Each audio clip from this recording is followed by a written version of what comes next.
And I have a present for the library. Oh. It's a book on my guru, Srila Prabhupada, called Acharya. Portraits of His Divine Grace, A.C. Bhaktivedanta Swami Prabhupada. He's the founder of Acharya. And it's many different beautiful photos of Srila Prabhupada. And a little verse.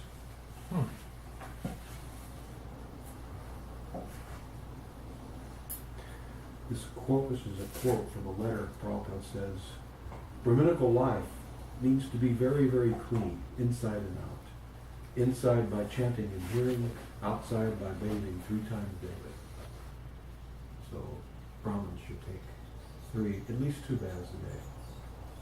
Some people say, well, that's a lot, depending on your standard. So picture of Prabhupada waiting at the airport. I did a little bit of that just recently. And he says, I have come to your country by airplane, not to see your country. I have come for Krishna's business, to see if I can induce you to Krishna consciousness. Otherwise, we have no concern with this airplane or motor car or anything. We take advantage, similarly, we take advantage of this body for advancing in Krishna consciousness. Then it is very nice. Srila Prabhupada, this is one of my favorite pictures. Srila Prabhupada was very frank. A sadhu is one who tells the truth. And you can tell a real holy man if he tells the truth. And we all know from intelligence, the truth doesn't always taste sweet. But someone who's dishonest will try to sugarcoat and say, oh, you're okay. You're so nice. And Prabhupada was quick to say, you're a nonsense. He told that to the Pope when he met with the Pope. He said, but this eating, your favorite dish, I'm told, is veal. This is baby cows that you're having slaughtered just to satisfy your tongue. This is nonsense. Do you know what the Pope said? He agreed with him? We're talking with the Pope. He hung his head and said, perhaps you're right. Prabhupada did it sweetly. He wasn't it was very nice and sweet. Could you push that cushion? I want to lay this, I don't want to put it on the floor. I want to put this here, so we might quote a little something from it later on. But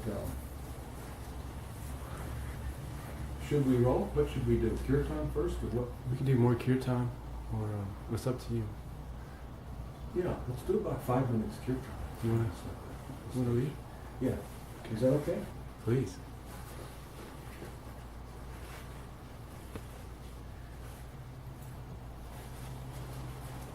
Oh, I don't have my contacts.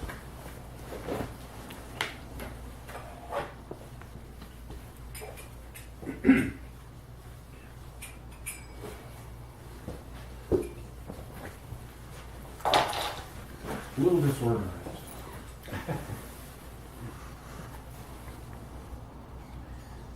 So let's do a little kirtan, and then I'm going to read from Bhagavad Gita. And this is not a lecture. This is an open discussion. Let's talk. It's not me talking at you. Anybody can do that. But let's discuss. Whatever comes to mind, interrupt me. Let's talk about it. Okay? Promise?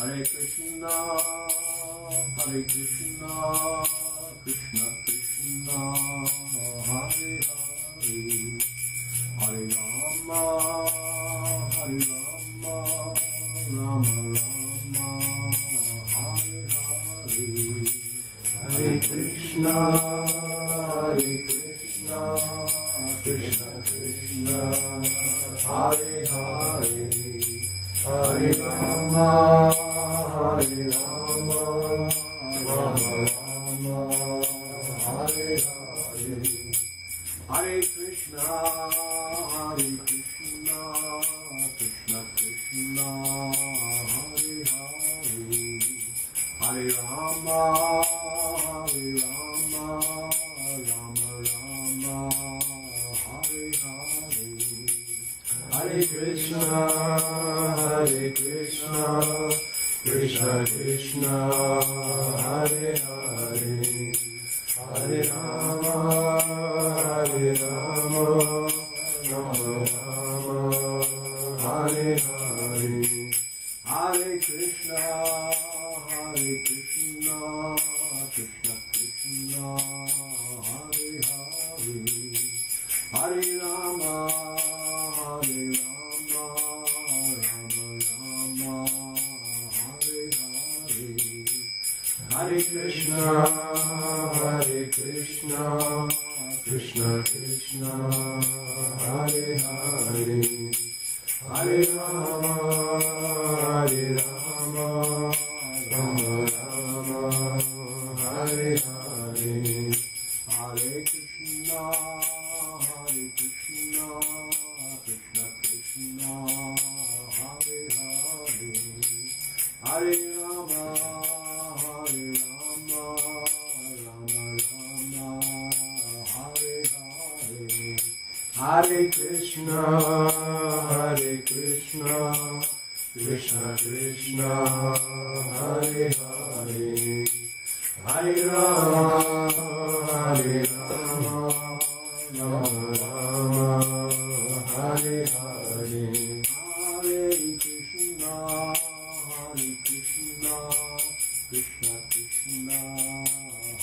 Hare. Hare Rama, Hare Rama, Rama Rama, Hare Hare. Hare Krishna, Hare Krishna, Krishna Krishna, Hare Hare. Hare Rama, Hare Rama, Rama Rama, Hare Hare. Hare Krishna, Hare Krishna, Krishna Krishna, Hare Hare. Hare Rama, Hare Rama, Rama Rama, Hare Hare. Hare Krishna, Hare Krishna, Krishna Krishna, Hare Hare. Hare Rama, Hare Rama, Rama Rama, Hare Hare. Hare Krishna, Hare Krishna, Krishna Krishna, Hare Hare. Hare Rama, Hare Rama, Rama Rama, Hare Hare. Hare Krishna, Hare Krishna, Krishna Krishna, Hare Hare. Hare Rama, Hare Rama, Rama Rama, Hare Hare. Hare Krishna, Hare Krishna, Krishna Krishna, Hare Hare. Hare Rama, Hare Rama, Rama Rama, Hare Hare.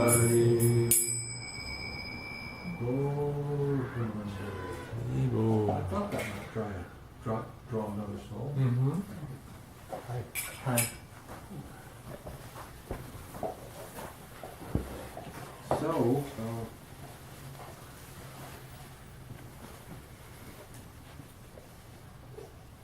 I always look for inspiration on what to say, and you can get inspiration from Krishna just about anywhere. And believe it or not, a lot of times I get it from Facebook.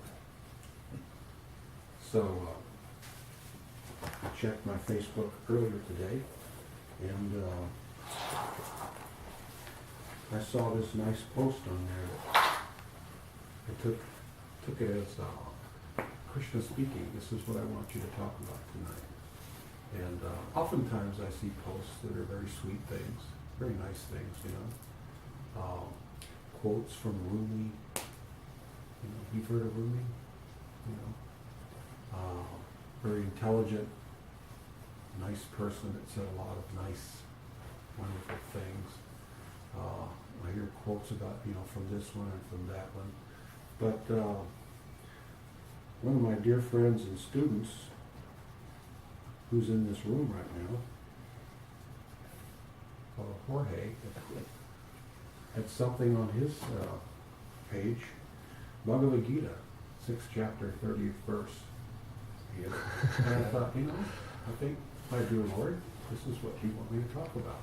So I thought this is what we will talk about tonight. So thank you for the inspiration.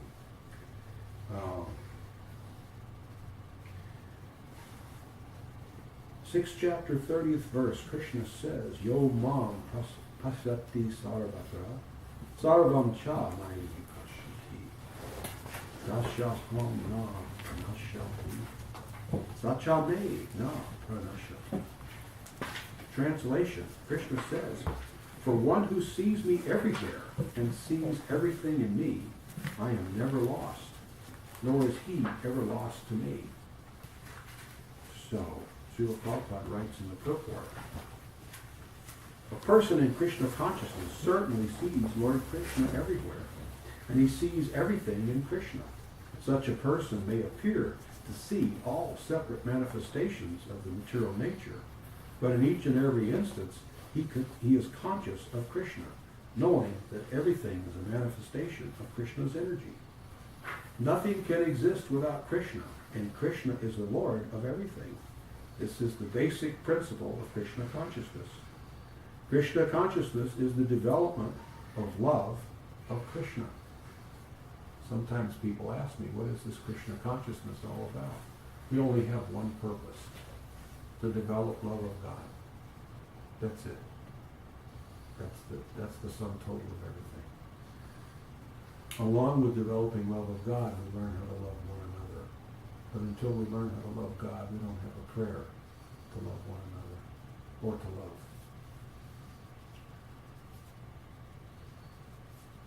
Krishna consciousness is the development of love of Krishna, a position transcendental even to material liberation.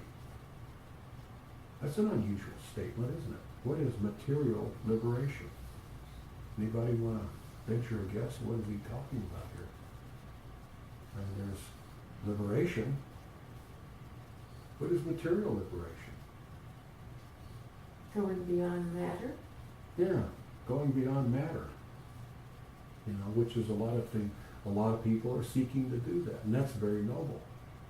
That's very wonderful. But does it give you love of Godhead? You see, when someone has a goal and they're trying to get something, and someone says, here, take this, you may say, is that what I'm looking for? No. Thank you, but set that aside. Thank you for the, I still am searching for my goal, my ultimate goal. I want love of Godhead. I want to have a loving relationship with God. Not fear or awe and reverence. Although those are okay. If you say, I really don't feel that I want to get that close and warm and fuzzy with the Supreme Godhead. I'd rather he stay arm's length away. And that just means you don't know it. We don't understand. We have no knowledge of him.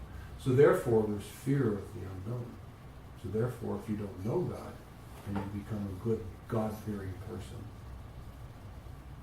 And that's auspicious. It's a step in the right direction, you see. If you can overcome your fear somewhat, you may have awe and reverence, you see. But awe and reverence doesn't mean that you're going to run up to him when you see him and throw your arms around his neck and give him a big kiss, you see.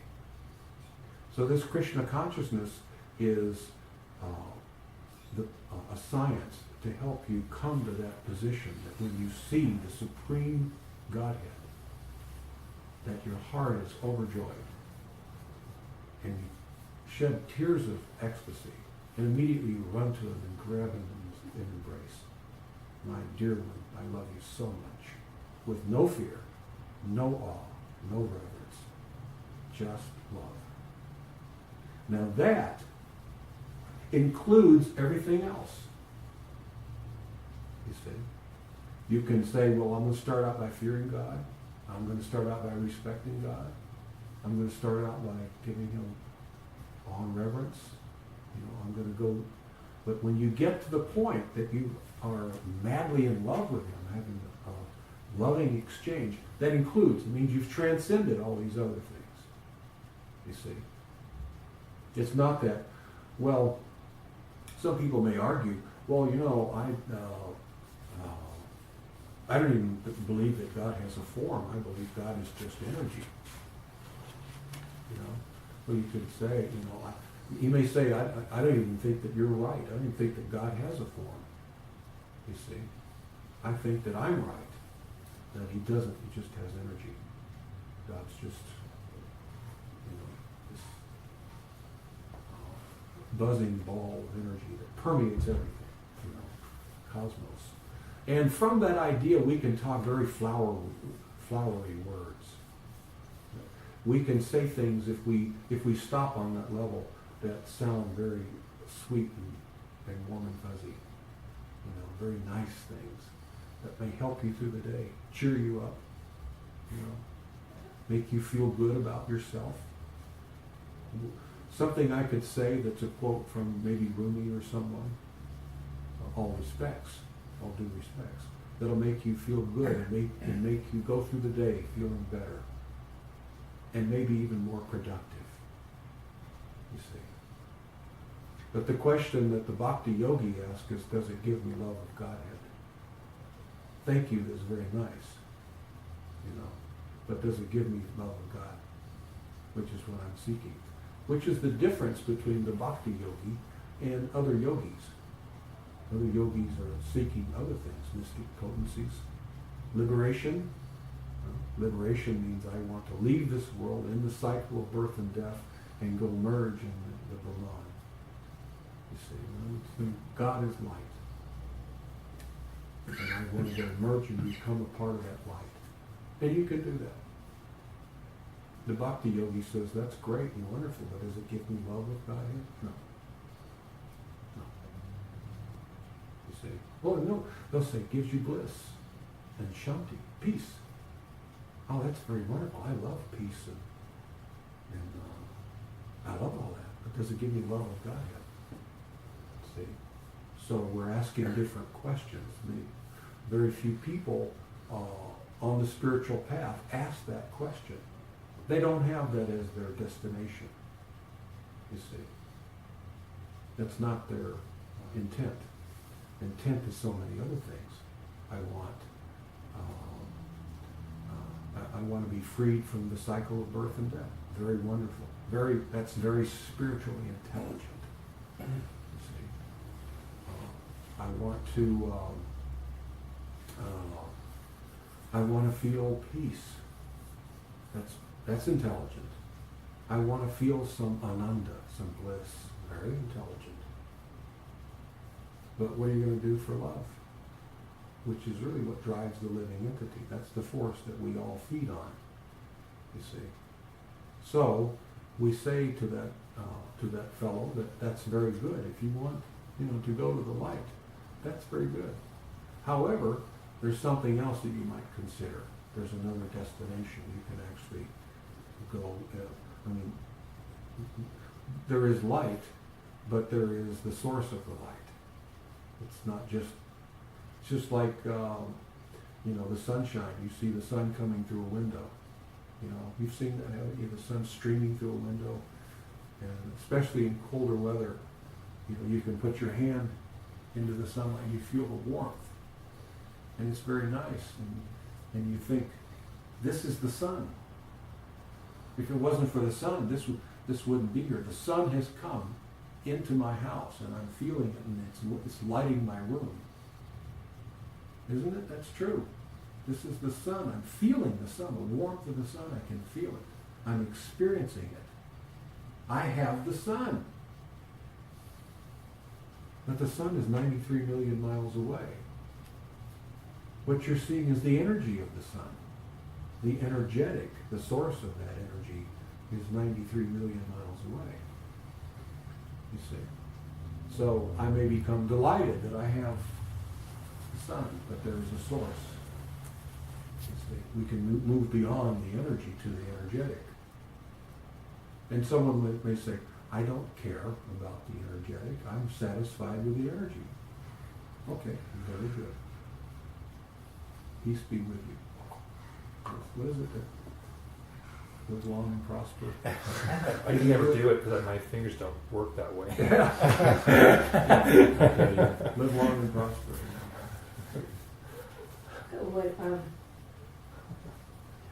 What I glean is that we become the oneness in the Godhead. Is that what you? Well, I'm, there's we become one well, in love. It will well, flow through us. in love. In love. Actually, Prabhupada explains that. Let me go on with this. Don't let me forget to come back to that. But he mentions that misunderstanding of what becoming one with God means. We can do that, but it doesn't mean, it's just like, before I forget, I want to say, it's just like intention. What is your intent? The action that you perform, your intention behind that action governs whether that's a good action or a bad action or mediocre or whatever. You see, for instance, Srila Prabhupada uses the example. Let's say you're in one room, and there's a room over to this side and a room over to this side. In each room, there's a man. Each of the men have a very sharp knife. Each of those men intend to cut you with that sharp knife. One of them is a thief. One of them is a surgeon. Cutting is the same. The intent is totally opposite. The outcome is completely different. You see. So, I may say, I want to become one with God. What is my intention behind that? I want to pick his pockets. I want to get something from him. I want what he's got. You see. I want to become him. I'm tired of being the servant. I'm tired of this God guy wiping his feet on me, for crying out loud. You know? Which returns me to my original state before I left the spiritual world and came here. I left God because I wanted to be him. And I've been all through this material world for so long you can't even measure it. You see.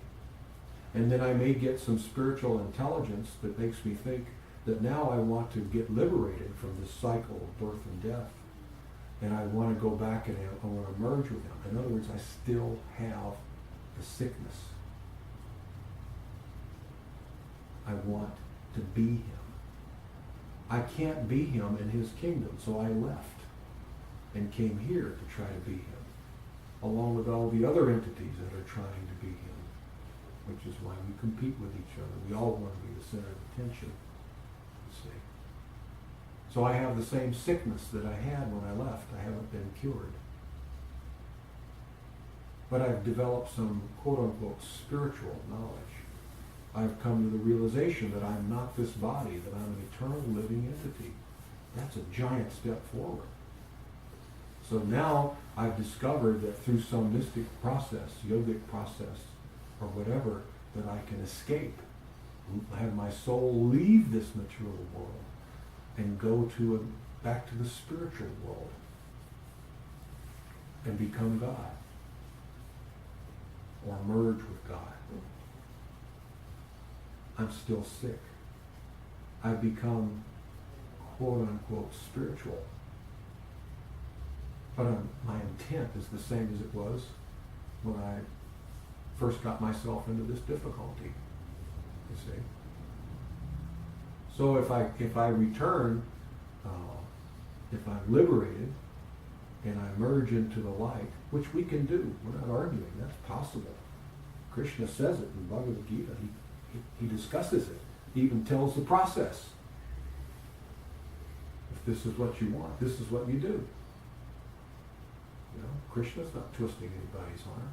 If you have to twist somebody's arm to love you, then you're not going to get love. Krishna's position is, if you want to love me, then I will jump in your lap. I will deliver that. I will become yours. You can own me, and I want you to own me. I want to be yours, but it's got to be love. Because I'm Krishna, and I don't have to settle for anything but pure love. I don't have to. So whatever else you may want, you'll see. We were just talking about that. Whatever you wish. This material world is a place for you to come and fulfill your every desire. You know, there are 8,400,000 species of life, and each one of them you can enjoy differently, better. You know, do you think when you feed your dog, does he like it? He's pretty happy, isn't he? Very. Probably even more so than when you eat. Yes. I mean, you think, ooh, this is good. He's like, whoa, really good. You see, whatever we enjoy, they enjoy at least on that level. As a matter of fact, animal senses are much more developed than ours. Sense of smell, your dog can smell, I think the statistic is 90 times better than you. Their hearing, they can hear. How many times have they heard things you can't hear? You see, we enjoy through our senses, right? We can't enjoy through anything but our senses. And the animal senses are far more developed. You don't need a calculator to do the math. They're enjoying too. Even on a higher level, you see. So, let me read on, because Prabhupada addresses that. If I remember correctly, he does. Prabhupada goes on and says, a position transcendental even to material liberation. At this stage of Krishna consciousness, beyond self-realization. Full statement. The devotee becomes one with Krishna in the sense that Krishna becomes everything for the devotee, and the devotee becomes full in loving Krishna. Becomes one with Krishna. Now, in the verse, for one who sees me everywhere and sees everything in me, I am never lost, nor is he ever lost to me. Because I don't think of anything else but Krishna. And Srila Prabhupada says here, such a person may appear to see all separate manifestations of the material nature, but in each and every instance, he is conscious of Krishna, knowing that everything is a manifestation of his energy. You see, everything is a manifestation of his energy. So therefore, when we become Krishna conscious, in other words, when we develop our lost love for Krishna, everything we see reminds us of him. You see, that's like if you have someone beloved to you, someone you love very dearly, and maybe a spouse, and your spouse has left to go. Maybe there's a sick relative, and they have to go see the sick relative, and you have to stay and work and keep the house together. But you long for them. You miss them. And then you may walk past, if it's a lady, you may walk past their makeup table and smell the perfume, and immediately it reminds you. You may see one of their belongings, and you think, oh, I remember when I bought that for her, or him, you see. Whatever you're seeing is reminding. Now, why is that? Because you're in love. You see? Everything is reminding you. And then, even when you're doing something mundane, like working your job, in the back of your mind may slip away and think, I wonder what they're doing right now. I hope everything is okay. You see? That's love. So, the process of Krishna consciousness is to reawaken this dormant love that we have for Krishna. Everything we see reminds us of him. Everything that may happen to us reminds us of him. And everything that happens to us, even if it's not exactly what we want, and even if it's something that from outsiders may appear to be very bad, we're seeing it as the manifestation of his loving energy, his mercy. Everything is Krishna's mercy. Even if like I said, even if to others, they may say, oh, I'm so sorry that happened to you. No, it was his kindness. How can that be? Oh, it was so sweet. Because. And then because you know. You see? So, did that address your question?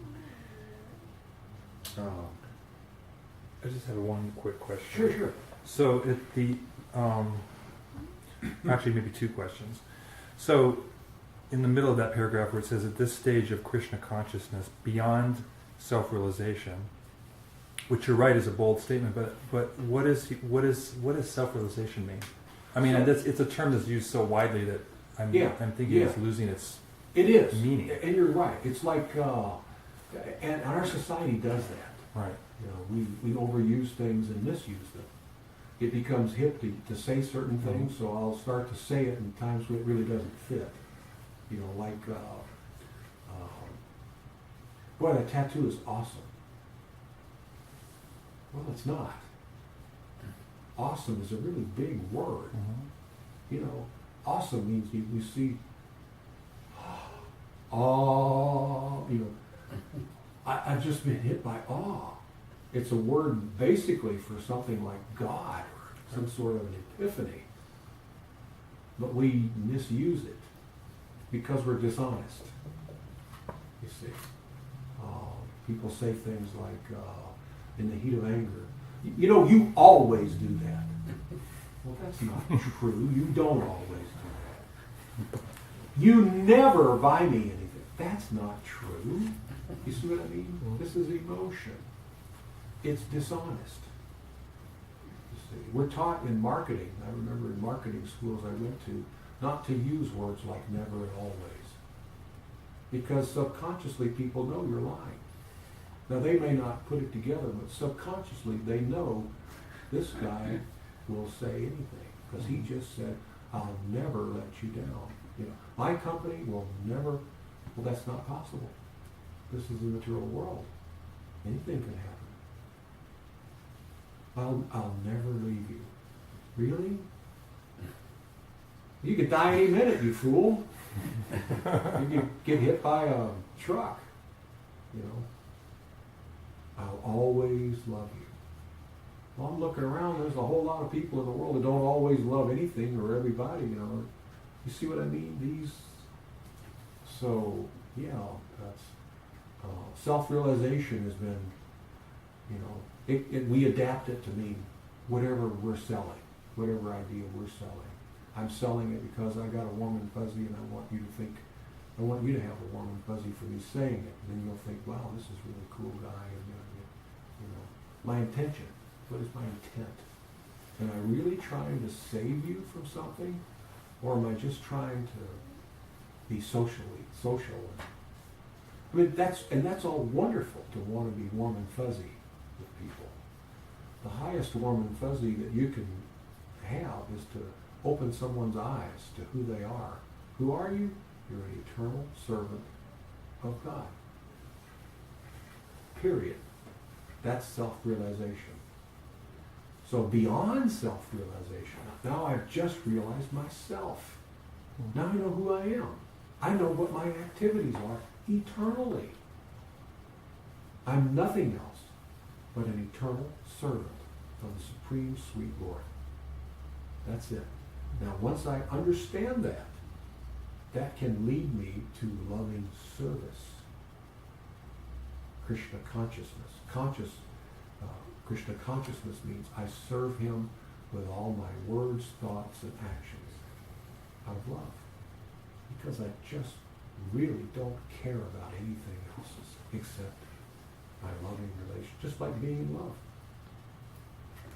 You see? This concept of being in love comes from us being in love with Krishna. The whole concept. You and I may be in love. But the idea of being in love came from my being in love with him. That's the original being in love. Except the being in love that I may exchange in the material world is tainted.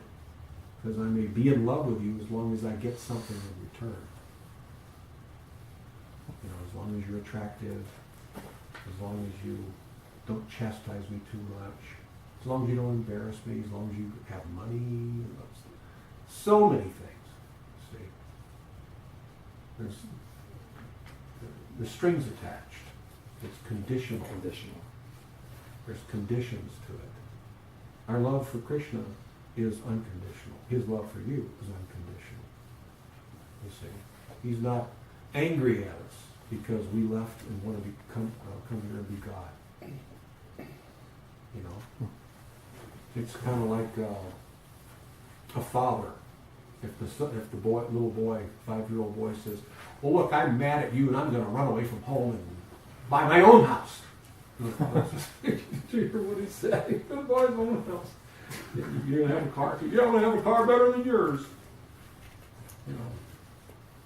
And the father says, "No, you can't exist outside the door. You know. It's what are you going to do when it rains? And you know, what are you going to do for money? What are you going to do for transportation and education?" And the father immediately knows this is just, it's so silly, it's cute. You know. So Krishna says, okay, so you, let me get this straight. You want to be me. Okay, all right. Well, you can go to the material world, and I'll even give you the body of a demigod, and you can be in charge, and be the top guy, you know, a creator. You know, that's really cute. You know, Krishna knows you're not going to find anything like me. I don't have to be angry at you. Oh, I'm Krishna. I'm the most lovable, the most beautiful, the most attractive. I'm the source of all sources. I'm the source of love. And you can't do without it. You're going to go looking for love somewhere else, and it all comes from me. And you're eternal. Nothing can happen to you.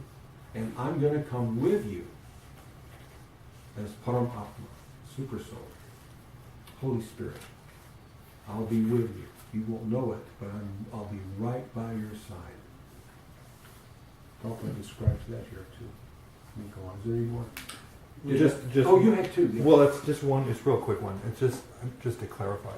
So at the very bottom of that same paragraph, he writes, "To merge in Krishna is spiritual annihilation." So that when he says merge in Krishna, that's sort of the same thing of you saying somebody who has the concept of merging with the light or merging with. Okay. Yeah. Well, no. To merge in the light, you can go merge in the light, but you're like a grain of sand on the beach. You're part of the beach, but you're still a grain of sand. Mm. You see what I mean? You can actually pick that grain up and unmerge. So it's not like putting a drop of water in water. You see. Right. So that Brahman realization into the light. It's not a full liberation. Okay. It's not even eternal. I mean, you could stay there for a long time. You could make it eternal if you're stubborn enough. And some people are so stubborn that they may. But you're going to get there, and you're going to be very, very peaceful. You're going to feel some, you know, you're not in the body anymore. You're not having to fight traffic, and you know. So but sooner or later, you're going to feel that there's something missing. You know, what about love? And some people will say, "Well, but it's just there." Oh, look, I was born at night, but not last night. You're going to tell me it's just there. Trust me, you'll get it. Come on. Tell me how. Explain it to me. It's going to be really warm and fuzzy and sweet and nice and, you know, sugar and spice and everything nice. And, you know, I know what I want. I want Krishna. You know, I want the source of all this. I want the source of the light. And I don't believe that the light can give me love. You know? I mean, you can stare at a light for a long time, and it's pretty hard to fall in love with it. It's difficult. You may feel affection for the sun, you know, on a cloudy day, cold and cloudy day, and all of a sudden the sun comes out from behind a cloud, and you're like, oh, boy, I'm glad. but you're not going to fall in love with it. See? So other people, they want you to believe, no, you can. How? Tell me. I'll go with you if you can convince me. Nice, flowery, sweet things to say, but still, I'm a stubborn guy. You got to convince me. How do I get love of Godhead? And I don't believe the light is Godhead. I don't believe it. Because the light is incomplete. Godhead is complete. Godhead has everything. Unlimited, right? So if the Godhead is unlimited, the Godhead has to have form. Or else it is incomplete, which would make it not God. That means something else is God. You see? So then what is meant by spiritual annihilation? Spiritual annihilation, what Prabhupada's referring to there, is if you could merge into God. It's not like now you become God and you're God. If you could, you would lose your personality. You see? What about that supreme personality? But now I can overcome that if I don't believe that it has a personality. It is just energy. And if I'm just energy, I can believe that I can merge with it. But if it has no personality, then how can I believe in intelligent design of the universe? If it has no personality, no intelligence, then I don't believe in intelligent design. And if you say, well, no, I do, well, then wait a minute. You mean this energy has intelligence and a personality. You see? Talking out of both sides, it's interesting to have this discussion with someone who's trying to convince me. It's always very interesting. It's always fun. Because if we stop and think about it, the Supreme Godhead is totally complete, which means he has form, and at the same time, he's unmanifest. He's both. Could spiritual annihilation, if my lifelong quest has been for God, and I finally get God, then my journey's ended.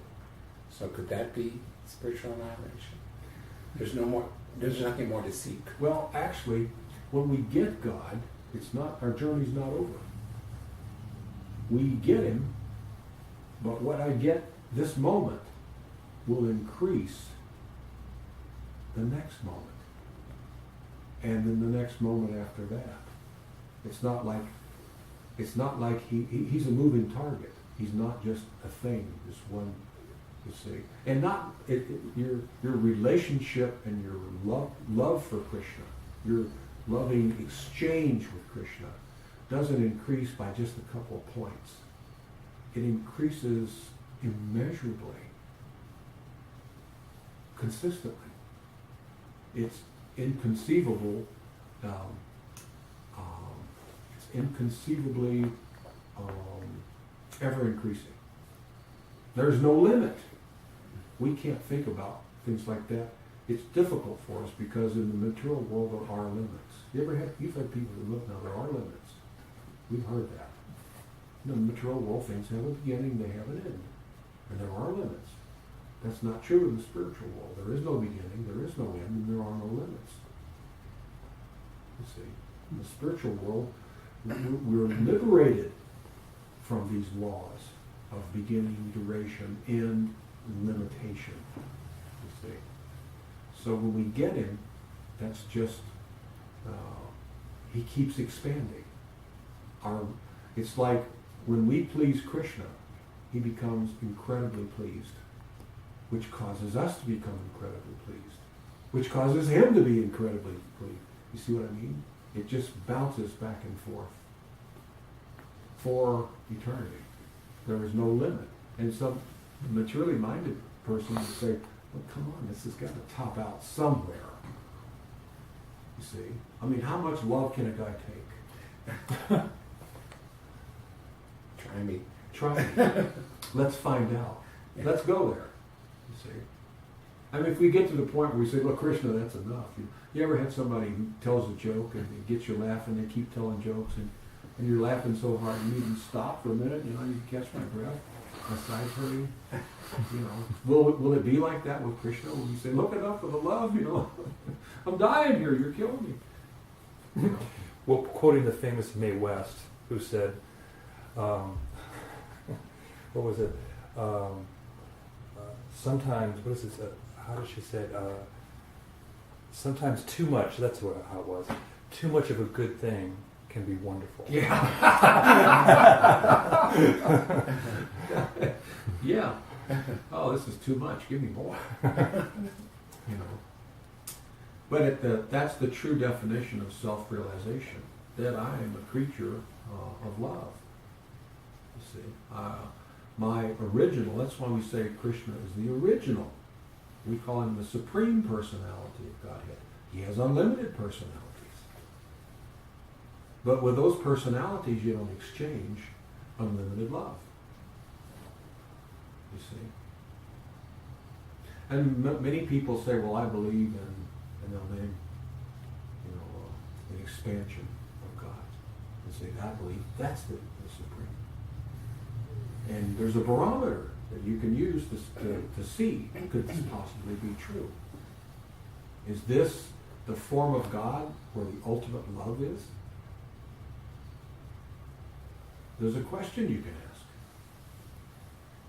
Does it include Radharani? If the answer is no, they lost. Radharani is the expansion of Krishna for exchanging unlimited love. That's his personality. Radha is Krishna, but they're simultaneously one and different. They're there to exchange this supreme love. So when you see Krishna with Radha, that's the mood. The mood is love. Eternal, exquisite, ever-increasing love. You see. In another form, you may be dealing with the Supreme Godhead, but he's not there to exchange ever-increasing supreme love. He may be there for another purpose. You see, even though that's Krishna. But that's not the personality, you see. So if we say, well, I want the love thing, well, then you've got to seek out Krishna because he's got Radharani, you see. And we're part of that picture. We actually are part of that loving circle of Radha and Krishna. We fit in there. Some people may say, well, I don't think that. Yeah, everybody does. And we may think you don't because I'm not ready. I'm not really seeking love. Not everybody knows that they're seeking love. Some people are seeking wealth more than anything, or fame, profit, adoration, distinction. And, it's just like, I think we look at driven people in history, like Adolf Hitler. He was very driven. And in many ways, he was a very genius. The things he could convince an entire country to do. He was driven to rule and to get his influence over so many people. And as a sideline to that driving thing that he had that drove his life, he had love. He had Eva Braun. She wasn't the driving force in his life. He wasn't doing all this because he wanted to have an exchange with Eva Braun. She was there because he needed love. But that wasn't his purpose in life. So we get distracted from our desire for love. We want recognition or whatever, security, and so many different things. So this Krishna consciousness movement is to awaken people that what you really want is supreme love, eternal love, unconditional love. You get that, you won't care about anything else. If you can have that with the Supreme Godhead, the source of everything, What could you possibly want? He has everything. But I don't want any of his stuff. I don't want his wealth. I don't want his fame. I want him. I want his love. You see? I mean, of course there's going to be opulence and there's going to be all this other stuff, but I don't really care about that. I want that loving exchange. You know, a love that'll never go away. It can't possibly go away. So then I've got security. I've got everything. You see. So we as living entities are all part and parcel of him. We are part and parcel. Just like if you cut my finger off and do the DNA thing, you'd say, well, the DNA in the finger is the same DNA as the rest of the body. So it's part and parcel of me, you see. So if you do DNA on us, spiritual DNA, and then spiritual DNA on Krishna, you find it's the same thing. This is the same entity. With the exception that we are still individuals. You see, like the grain of sand. And we can become one in our consciousness of not thinking about anything else. The Lord Jesus Christ, the Father and I are, what is it? Father and I are one. Are one. If you've seen me, you've seen the Father. Now, he wasn't really saying, I am. He's saying, in other words, his opinion is my opinion. I don't have any opinion except his opinion. I don't think about anything but him. I don't have any purpose but him. My every thought, word, and action is for him. He is my Lord and Master. I and he are one. You see me, you see him. That's true of the pure devotee. Because the pure devotee is that way. That's the relationship that he has with God. He doesn't need it, doesn't seek anything else. I've got the highest, most loving, wonderful relationship. I'd be a fool to want anything else, you see. So it's misunderstood. We can see associating with people like Srila Prabhupada, all of a sudden the lights go on, we understand. I suddenly one day was sitting when Srila Prabhupada was giving class, and I suddenly thought of that. I was thinking how Prabhupada was always, Prabhupada never said, like after class, he never said something like, hey, what about them Cowboys? You think they're going to get back in the Super Bowl? I mean, gosh, come on. What about that guy? I mean, he's throwing the ball and, is his knee ever going to get well? Prabhupada had no interest like that. He had no interest in silly things in the material world. Krishna. One time, and Prabhupada was so innocent, one time this reporter asked him, I can't remember all of the interview now. Well, anyway, there's I think part of that same interview, my mind's not working. Well, he had come to New York, so the reporter was asking him questions, and she said, so what do you do for fun when you're in New York? Like you've come to New York. Whoa, I bet you're happy to be in New York. Everybody comes here really loves New York. And this is the fun capital of the world, and I know you want to do something, like go to the Empire State Building or go to some Broadway show or some fancy schmancy restaurant. Prabhupada didn't really understand. He said, well, I have my temple, and we have our programs. And so, she kept pressing him, and she wanted to know what he did other than this. Prabhupada innocently said, there's nothing but Krishna. And, she wanted clarification, and Prabhupada said, I can't ever remember thinking about anything but Krishna. That's the nature of the devotee of Krishna. I and the Father are one. There's no outside interest. When you have the source of everything, you're completely in love with that. You see. I was thinking about that on the material realm is like I love you because you love Krishna, Yeah, and I see Krishna in you. yeah. And I was thinking, Aaron and I had lunch, and I never have to think about sitting down and saying, what kind of car do you have? What kind of, we just immediately start talking about Krishna, spiritual things. In the same way with Bob, it's just that love is there for you because you love Krishna. Because we share the same beloved. And I see your love in Krishna, which endears us even more. You see. Become even more endeared to that person.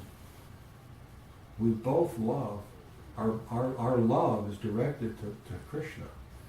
So now, in other words, I'm placing my love, I'm watering the root of the tree, I'm placing my love in Krishna. And the benefit of all living entities get the benefit of my love.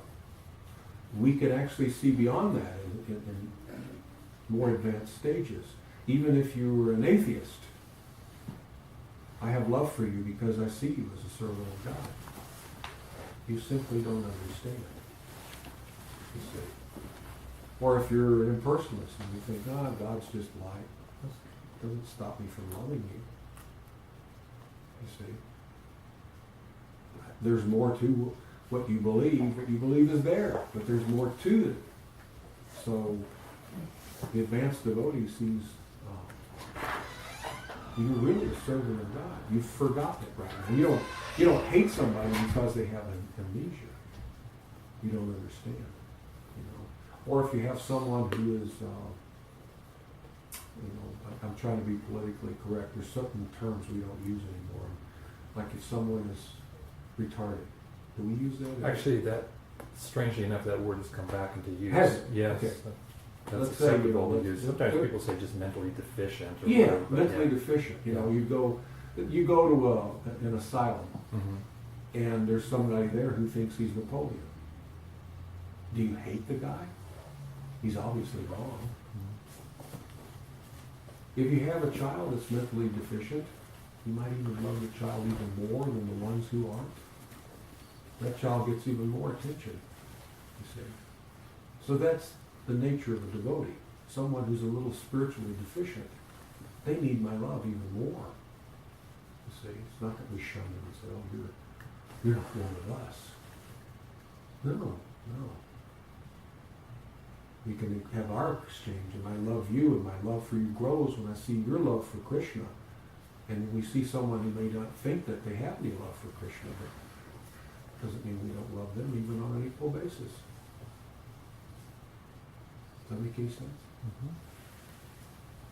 Question. Can I ask a question? Please. Okay, insofar as matter, and we're on this earth plane, okay, and we see these earthquakes happening all over, and these mudslides happening all over, and we're coming into the golden age, and what's happening? What's really happening is the same thing that's always been happening. This planet, the material, see, we're creatures from the spiritual world. Right, yeah. Where things are always really nice. It's never too hot, too cold. It's always getting nicer. So here we are in this material world on a planet that's changing. And that unsettles us. We see climate change and that bothers us. Because we're eternal living entities. We're spirit souls. You see. It's like death. It is no death. Yeah, there's only death for a body. For the soul, there's no death. If I believe I'm my body, well, let's just say the death rate of the planet's always been what? 100%, right? So everything that's ever been born here has died. All of my relatives, there's still some left. Everybody who takes birth here dies. I know that. You, with any intelligence, we know that. So in other words, that is the nature of this material world. Everything dies. Why, if I'm part of this world, if I am a body, why wouldn't I just say, well, that's okay. I'm not worried, but we don't want to die. People you've had experience with dying people. Mm-hmm. They fight, don't they? Mhm. They fight to stay alive. I mean, sometimes they've had it and they just want to pass. They've suffered enough, but typically people, they, Unless they've done some spiritual homework, yeah, which I think is really important. exactly. Yeah. When if they start to realize I am beyond the body, you see, that's the realization, that self-realization, that I am beyond this body. Well, I worked as a nurse, and I agree with you. You did your inner work, okay? And what I'm referring to down here is this earth plane. Okay, it generates, it operates, and it disintegrates. Is that? It seems to be going fast. Is that now happening really fast? It's starting to escalate now. Yeah. We're in the age of, this is Kali Yuga. Yuga is age. The age of Kali. This is the final age. There are 427,000 years in the Kali age, of which 5,000 have passed. So we've got 422,000 years left to go. And what will happen when that comes up is it's going to roll over into another spring. Like at the end of winter, we have spring. So in other words, we're going to have Satya Yuga, which is the planet will revert back. Christians believe, many of them do, I think there's some disagreement, but I hear from many of them that Christ will come on a white horse. Isn't it? Come back, not He'll come necessarily back. in a white horse, but come back. And this planet will be restored to, like, Yes. Eden. We say the same thing. At the end of Kali Yuga, it's going to start over into Satya Yuga, which is celestial, wonderful, very, very heavenly. And does that mean that everybody on this plane, like as it escalates, will not be in the body but pure spirit? No, to get your spiritual body, you have to leave the material world Well, and go to the spiritual world. yeah, Yeah, but you'll be out of here.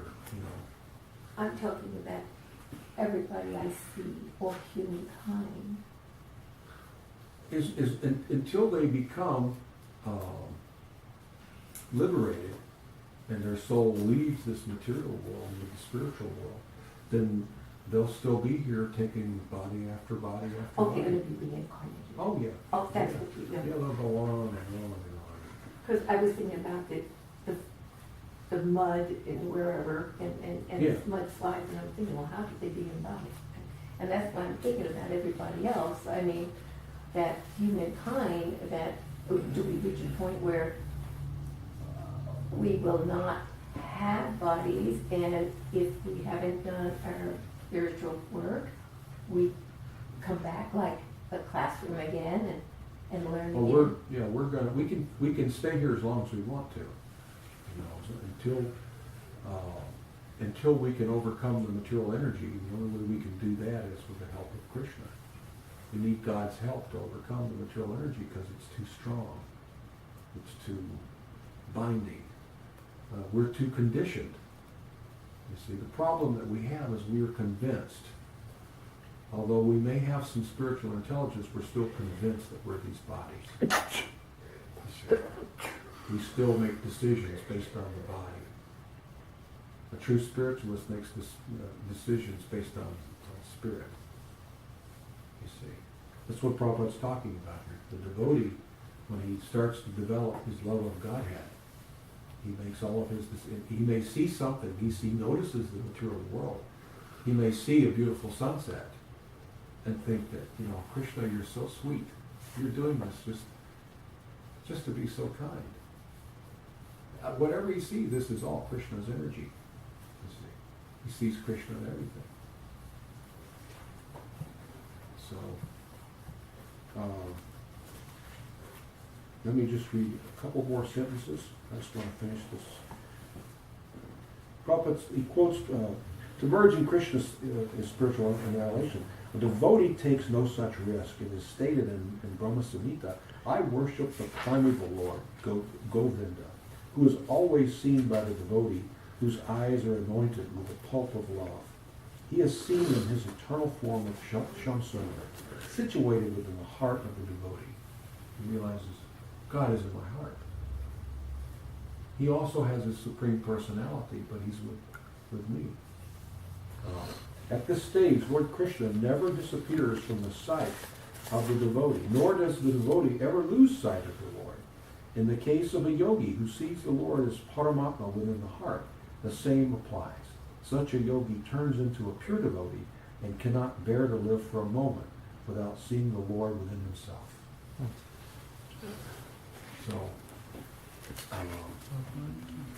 and the next verse goes on and expands this, but we can see it's a very wonderful thought. As I said, there are many wonderful things that we can say. It's just like a good example. Let's say that your car won't start. You're having trouble with your car. Let's say it'll start, but it doesn't run very well. And someone may come up to you and say, I'm so sorry to see that. I hope your day gets better. Well, that's wonderful. Thank you. Thank you for caring. And another person comes up and says, well, have you thought about checking the wiring? It sounds like you have a wire shorting out. You might need new spark plug wires, because those things, they crack and the spark will arc and you don't get the power that you want. Well, that doesn't sound very warm and fuzzy, does it? Fixed my car, my problem went away. And I did feel better. But another person says, I hope your day gets better. Well, thank you, you're so kind. But you didn't help my day get better. I feel good until I turn around and I still have a problem. That was a nice guy that came by and told me he hoped my day got better, you see. But I still have my problem. Someone else may come up with a whole different, they may say something that's not as flowery at all. The guy may just say, well, you need new spark plug wires. Well, that's not warm and fuzzy. He may not even say it very friendly. Well, one thing at all about cars, you need new spark plug wires. Oh, yeah? Well, maybe I do. Let me try that. Hey, that worked. Now here I am driving again. You see what I mean? You fixed my problem. But there was no... So, I say that to illustrate. There's so many elements in life of exchanges between people on the spiritual basis, and they may sound very sweet and wonderful, and they have their place. But the person who comes along and says, you need to work on your loving relationship with God, they have solved your problem, all of your problems. They've solved the problem of birth, death, disease, and old age. They've solved your problem for wanting to be loved and exchange love. They've told you who you are, what your purpose is in life. They've answered all questions, and they didn't talk very flowerful. You see, they fixed your problem. So, and I say that then because I thought of when I saw what you had posted today. I thought, when I go on Facebook, I see just so much. Hug your children. That's a nice thing to say. Do this, do really sweet poetry you see on there, quotes from this one, quotes from that one, and they're so serene and peaceful. And I'm thinking, I'm a fanatic because I always say, did what you just said give me what I'm looking for, what I'm lusting for? Lust isn't bad, lust is good. Lust is called, there's a Sanskrit word called longing, which means lust for Krishna. I'm turning all of my lust, I want him. And if you can help me get that, that's first class. What's your question? Well, I was just thinking back to the first example about the surgeon and the thief with the knife. Mm-hmm. And with the example with the car, you have the helpful mechanic in one area, and then the person who just offers flowery things. Mm-hmm. Doesn't it come down to their intention too? And the person who's offering, maybe they don't know what's wrong with your car, but they're offering their intention to fix a different problem, which is to remind you of love. Well, I see what you're saying. Yeah, the person that maybe has a very good intent. I see you're distressed because your car doesn't run properly, and I want you to know that I feel for you, and I want you to feel better. I want it to get better for you. Their intent is for you to feel better. They want to help you in this moment. You're feeling distress, and I want you to feel a little bit less of distress, some peace. And you'll feel that way until you try to start your car again. You know, you're going to turn around and you're still having that difficulty. Whereas the intent of the guy that comes up and says, well, his intent is to fix it. You'll feel better. You're feeling distressed because you're having this difficulty. Well, your distress will go away if you change the spark plug wires. So he may not say it in such a way as the other person, but yet he was far more effective. Because not only did he make you feel, he may not have instantly made you feel warm and fuzzy. You might have thought, well, I don't know, but I'll try it. You know, there was nothing flowery about what he said at all.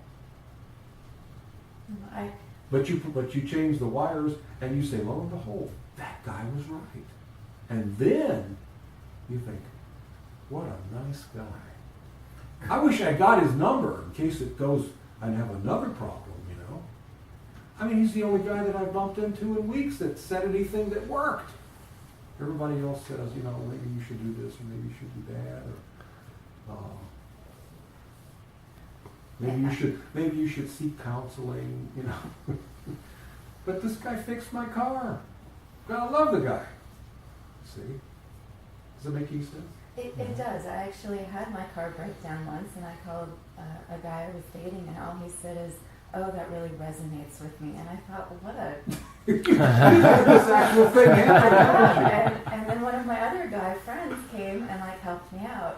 But maybe I was overthinking, and I thought, well, what if the I thought wishy-washy guy was like really helping you reconnect with God and love? I mean, does that transcend the material, or do we actually need to get our cars to get around too? Yeah. Well, the fact is, we need to fix the problem that we have. And the problem is that we're in this material world and we're trapped. You know, we're trapped in these, for all of us, we're trapped in these human bodies. And we're subject to the mudslides and the economy, and because we have that consciousness, I'm part of this. And, you know, oh my gosh, you know, we need to do something about the climate. We need to do something about the environment. We need to do something about so many things. But really, that's not going to solve my problem. I've got a real problem that if I don't get it straightened out, at the time of death, I'm going to take another body and I'm still going to be here. And the world's not going to be any better. Mm-hmm. I got to fix this. This is the true spiritualist realizes, I got an emergency on my hands here. I'm going to race against death. I've got to get my act together before I leave this body, before I'm forced out of this body. I'll lose access to this human brain. I may get another human brain. I don't know. It's destination unknown. But all I know is that right now I've got a brain that can help me process and seek the help that I need to get out of this cycle of birth, death, disease, and old age, find out who I am, and return home to that. You know, all of my problems go away. I return to the lotus feet of my dear Lord. I get to hug his neck. I get to see him not just once a week, or I get to be with him. I'm never going to blink my eyes. He's so beautiful and so wonderful. You see, I'm going to be welded to him. You see, everything is finished. I have no more problems. And I've got to get there before this body expires. And I don't have a clue when that's going to be. So when we start to wake up spiritually, we realize, wow, this is desperate. You know, when I was young, I thought, oh, I have lots of time to find God. And as time goes by, you think, wait a minute, time's running out. Right. You know? Yeah, in Buddhism, I think the Buddha said to one of his disciples, practice as if your house is on fire. Yeah, yeah. Which I thought was a great, because, you know, your house, meaning your body, or basically the entire material realm, is perishable. So practice like your house is on fire. Yeah. It's an emergency. Behave as if the wolf were at the door. Right. Right. You know, don't be surprised when he's knocking. Right.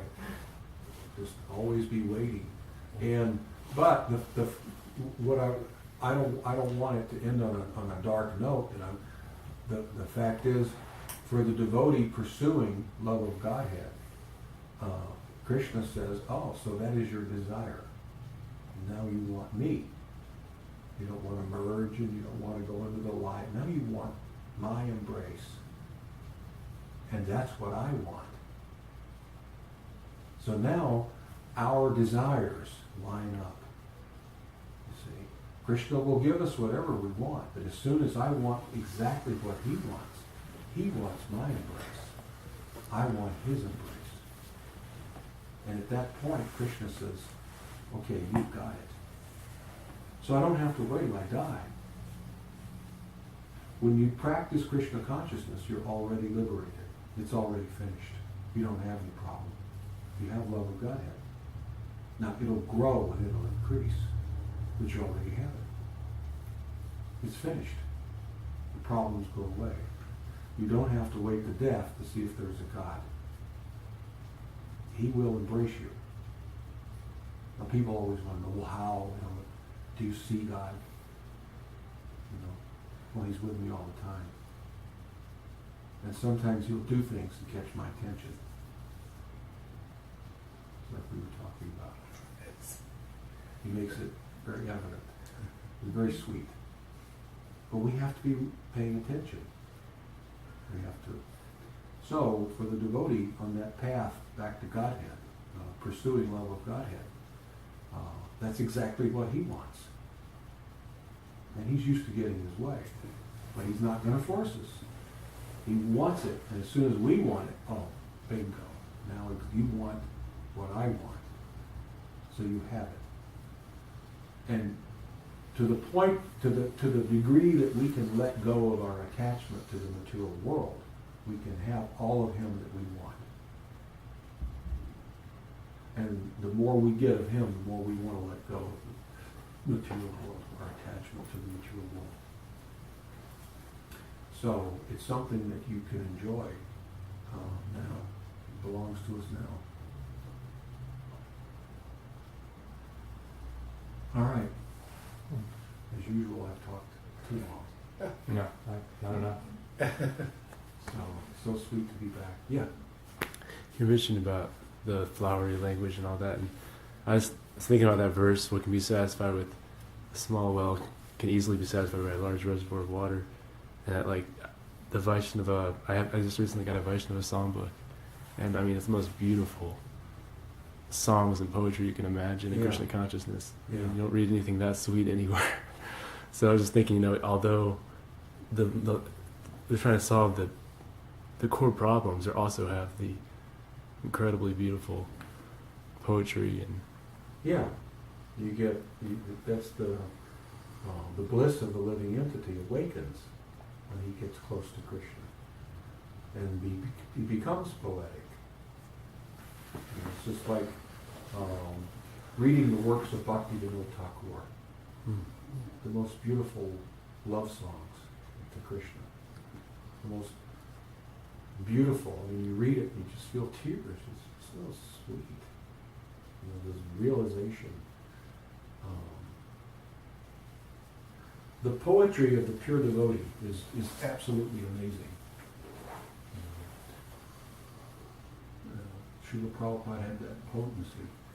When you're with somebody who absolutely 100% has pure love of Godhead, you can feel it I mean, they don't have to have 100%, but you can feel it, you can tell it, you know.